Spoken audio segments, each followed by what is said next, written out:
Good day, comrades. Today we're going to look at issue of redundancy. Redundancy that leads to severance packages. Redundancy in the oil and gas is synonymous to service sector. When you talk about redundancy, the first thing that comes to mind is our colleagues that are in the service sector. They are the ones that lose their job often because their jobs move with projects. If there are projects, they have more jobs. If there are no projects, their job dwindles. Only few companies that are strong within the service sector can afford to retain their staff. Companies like Halliburton, like Schlumberger, that do not just have operational base in Nigeria, they also have in other countries. So where there's job, they move their staff. What about others that do not have the strength like them? They are the vulnerables. And at this point, we have to look at the causes and look at what happens in the entire landscape. The sorry situation is that it is now creeping into the producers as well. This, of course, is as a result of the dwindling oil price in the international market. Little revenue coming in, low projects due to cash call issues, low projects due to budget issues that are causing a lot of havoc in the industry.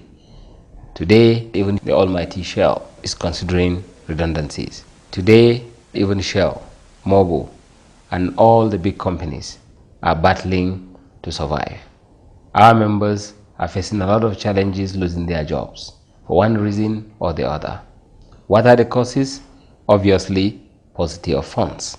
Sometimes due to divestment. Sometimes due to closure of an entire business, like it happened to ConocoPhillips when they sold out to Owando Energy Resources.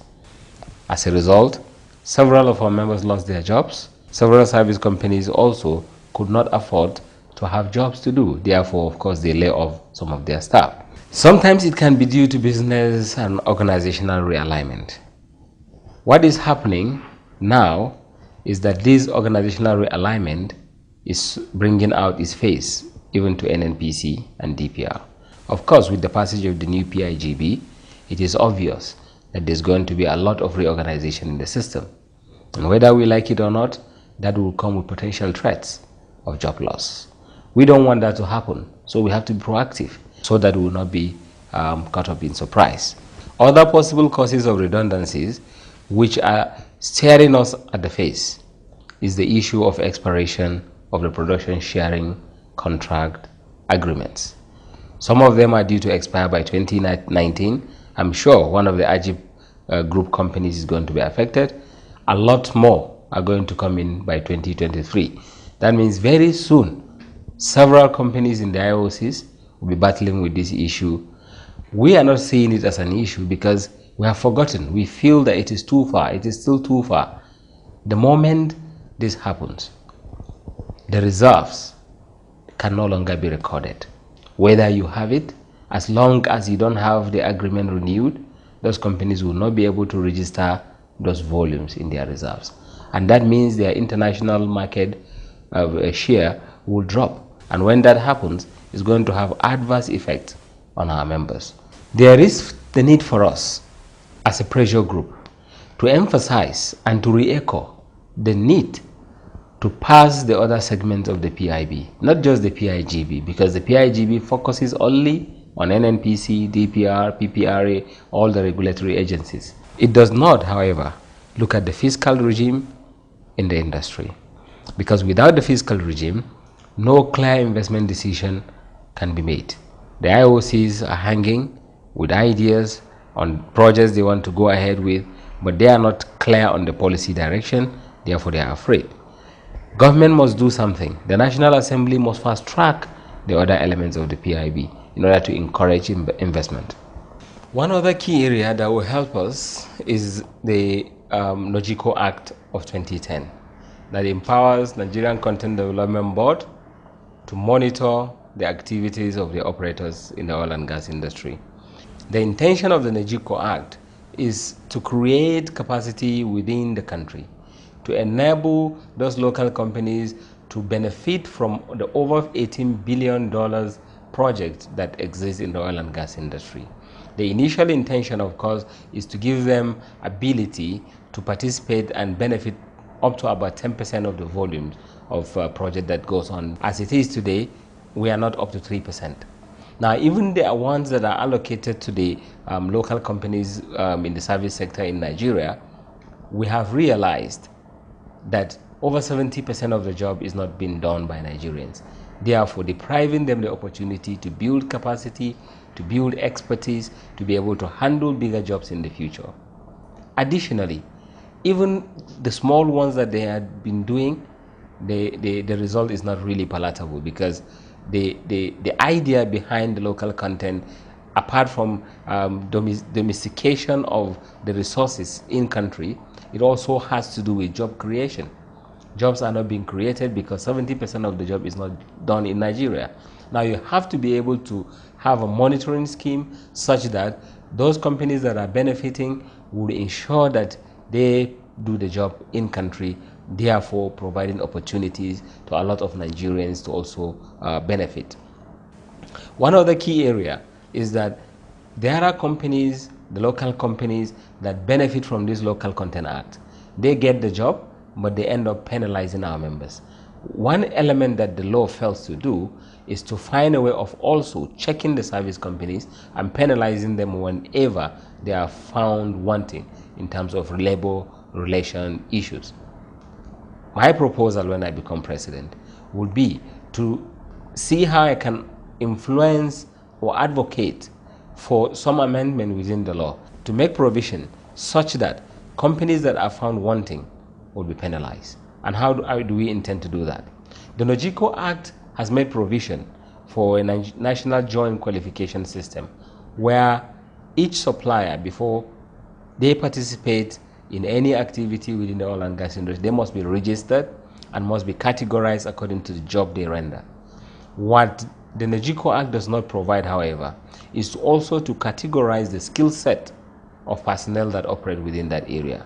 Therefore, we don't have a clear knowledge of who can do what in terms of personnel. Because of that, we won't be able to, with high degree of certainty, determine whether we have a particular competence or not. We depend on subjective definition of individuals to tell us whether someone has competence or doesn't. So clearly, the jobs that Nigerians are supposed to be doing, we end up giving it to outsiders, and they do the job, and we keep pretending that we are adding value through local content.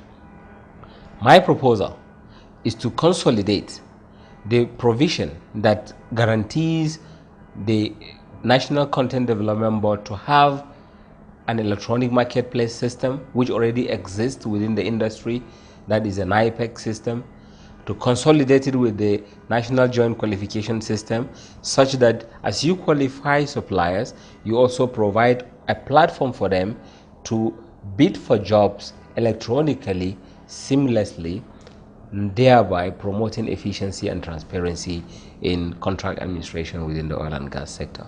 The good news is that from the beginning, when the National Content Development Initiative came into being under the Obasanjo administration, a team was set up to pilot that initiative within the NNPC under the Project PACE. And I was lucky to be one of the members of that team. We were taken to Brazil to go and study how Petrobras is doing its own, how they were using the local content to build capacity in shipping and logistics, and how they also developed their electronic marketplace with the joint qualification system. I happen to be a member of that team that developed the electronic marketplace, Nigerian Petroleum Exchange, that we have today. Under that platform, we pre-qualify suppliers for the job. We also provide a platform for electronic bidding of contracts, therefore fast-tracking the approval process and bringing transparency and efficiency in contract administration. I have the requisite skills because I happen to be the pioneer member that piloted that initiative to see that it comes to fruition. Today, I'm glad. From 2005 to 2010, we have the NOJICO Act that it creates and empowers the Nigerian Content Development Board to monitor the activities of operators as well as other players in the industry to ensure compliance with the local content.